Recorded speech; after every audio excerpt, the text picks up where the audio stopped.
Everyone calls it a stealth fighter. Russia says it's the future. The West says it's a copycat.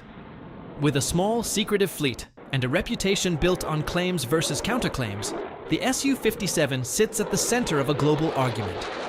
Tonight, we cut through the hype, what it really is, what it isn't, and why underestimating it could be a very costly mistake. The story of the Su-57 begins not in Moscow, but in Washington.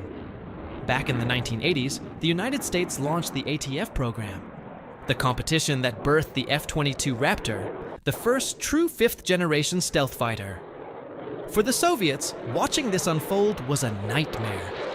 If America could dominate the skies undetected, how could Russia possibly keep up? Moscow responded with its own advanced fighter project, the MFI program. But after years of economic collapse and political turmoil in the 1990s, the prototype MiG-144 never went anywhere. Russia simply didn't have the resources. That's when Sukhoi stepped in. They gambled on a radical design, the S-37 Berkut, with its futuristic forward-swept wings. It wasn't meant to win wars, but to prove that Russia could still innovate. And that daring prototype kept the dream alive long enough for the government to launch a new effort in the 2000s, PAK-FA, the program that would eventually deliver the Su-57. This wasn't just about building a jet. It was about restoring Russia's pride. But as history would prove, designing a stealth killer on paper was one thing. Actually building it was another. From the very beginning, Russia's vision for the Su-57 split from the American playbook. The United States built the F-22 around one principle: stealth above all else. Its shape, coating, and even weapon storage were engineered to make it as invisible as possible to enemy radar. Russia, however, believed that pure stealth came with too many sacrifices. Instead, they prioritized performance first, stealth second. The Su-57 was designed to be agile, super maneuverable, and versatile. A machine that could fight at close range, perform dazzling aerobatics, and still pack advanced radar-reducing features.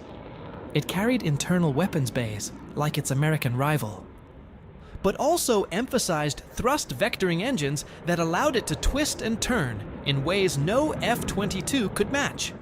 To Russian designers, air combat wasn't just about avoiding detection. It was about outmaneuvering the enemy once missiles started flying. On paper, it was the best of both worlds, a fast, lethal aircraft that could vanish from radar until the very last second. But as the years dragged on, reality would prove far harsher than the vision. The dream of the Su-57 quickly collided with the harsh realities of Russian industry. The project was announced in the early 2000s as the future backbone of the Russian Air Force. But as prototypes rolled out, progress slowed. Budgets tightened, corruption scandals surfaced, and sanctions made acquiring critical technology nearly impossible. By the mid-2010s, only a handful of prototypes had flown. Production deadlines slipped again and again. Even today, after more than a decade of development, Russia has only managed to build 24 Su-57s, far short of the hundreds once promised.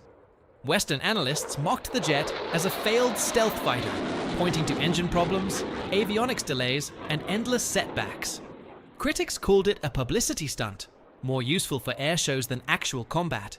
But dismissing the Su-57 entirely may be premature. Russia has a history of struggling in development, only to surprise the world when their designs finally mature. The question was no longer if the Su-57 could fly, it was whether it could truly compete. Despite the delays and doubts, the Su-57 isn't an empty shell. It carries a suite of advanced avionics, powerful sensors, and long-range missiles designed to strike before enemies even know it's there. Its thrust vectoring engines make it one of the most maneuverable jets in the sky, capable of sharp turns and evasive moves that few rivals could replicate. But one myth persists, that stealth means invisibility. The truth is more nuanced. Stealth doesn't make a jet vanish from radar. It makes it harder to lock on in time. And that difference can mean survival in a dogfight.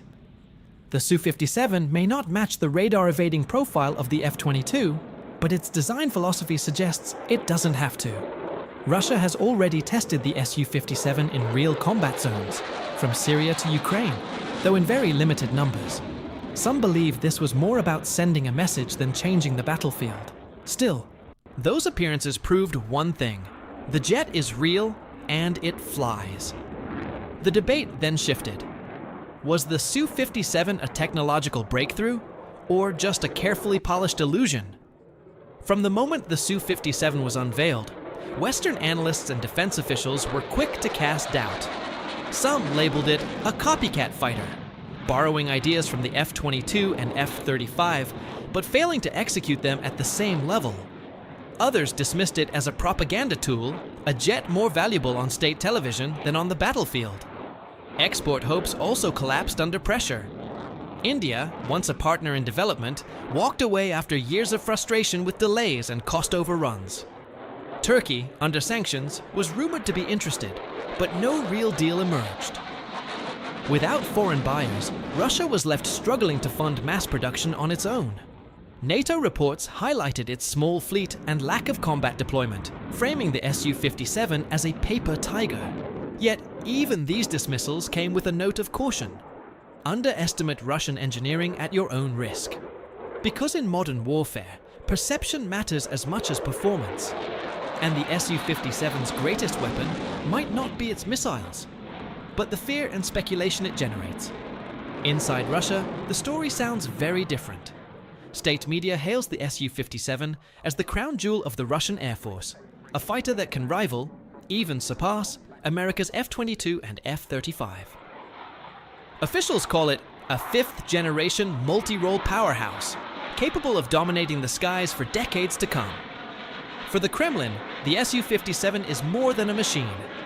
It's a symbol of national pride. Each new airframe rolled out of the factory isn't just a jet, it's a statement. Russia is still a major player, still capable of building world-class weapons.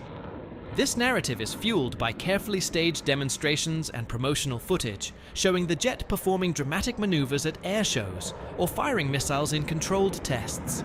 For the domestic audience, it works. The Su-57 is presented as proof that Russia won't be outmatched by the West. But between the glossy propaganda and the grim realities of production, the truth is harder to pin down. And that leads to the real question. Where does the Su-57 stand today? Today, the Su-57 exists in a strange middle ground. Not a total failure, but not the game changer it was promised to be. Only a limited number have entered service, far below Russia's original ambitions. Many airframes still rely on interim engines, with the true next-gen power plants repeatedly delayed. In Ukraine, a few Su-57s have reportedly flown missions. But their appearances were rare and carefully managed. Some experts believe this was deliberate. Using them sparingly reduces the risk of losing one in combat, while still letting Russia boast that its stealth fighter is battle-tested. Future upgrades, like the Su-57M, are said to include better engines, improved stealth coatings, and new weapons. But given Russia's economic strain and the impact of sanctions, whether those promises materialize remains uncertain. For now, the Su-57 is less of a fleet backbone and more of a technology demonstrator, a bridge toward Russia's next generation of aircraft, but not the revolution it was meant to be. The Su-57 was supposed to be Russia's answer to the F-22, a jet that could restore balance in the skies. Instead, it became a story of bold ambition, endless delays, and clashing narratives. To the West, it's often portrayed as a half-finished project, a copycat fighter that never lived up to its hype. To Russia, it's a symbol of resilience, proof that even through sanctions, setbacks, and limited resources, they can still field a cutting-edge warplane. The truth lies somewhere in between. The Su-57 is not the stealth phantom Russia wanted the world to believe in, but it's not an empty showpiece either.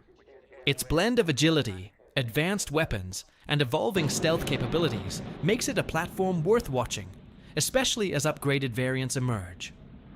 And that leaves us with the question that really matters. In modern warfare, is the power of a jet measured by what it can do, or by what the world believes it can do?